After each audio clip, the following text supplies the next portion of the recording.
जय माँ काली दोस्तों, आज मैं आपको माँ काली जी का एक आउटलाइन ड्राइंग ट्यूटोरियल दिखाऊंगी। स्टेप बाय स्टेप मैं पेंसिल से स्केच बनाऊंगी और आप देख सकते हो कि मैंने कैसे रेफरेंस इमेज के साथ एक परफेक्ट प्रोपोर्शन क्रिएट किया है।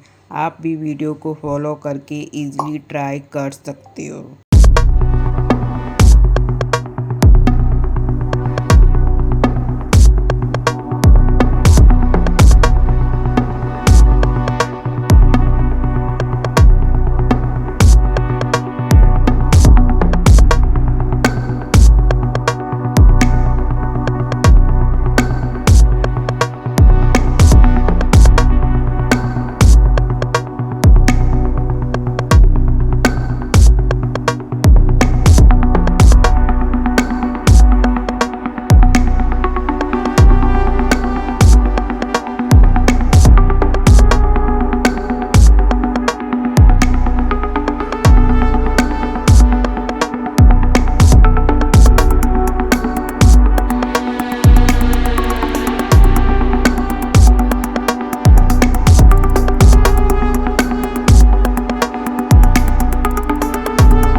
तो दोस्तों, ये थी माँ काली जी की आउटलाइन ड्राइंग ट्यूटोरियल। अगले वीडियो में मैं इसमें रंग भरने वाली हूँ। आपको ये ट्यूटोरियल कैसा लगा कमेंट करके ज़रूर बताना और वीडियो को लाइक शेयर एंड सब्सक्राइब करना ना भूलें। जय माँ काली।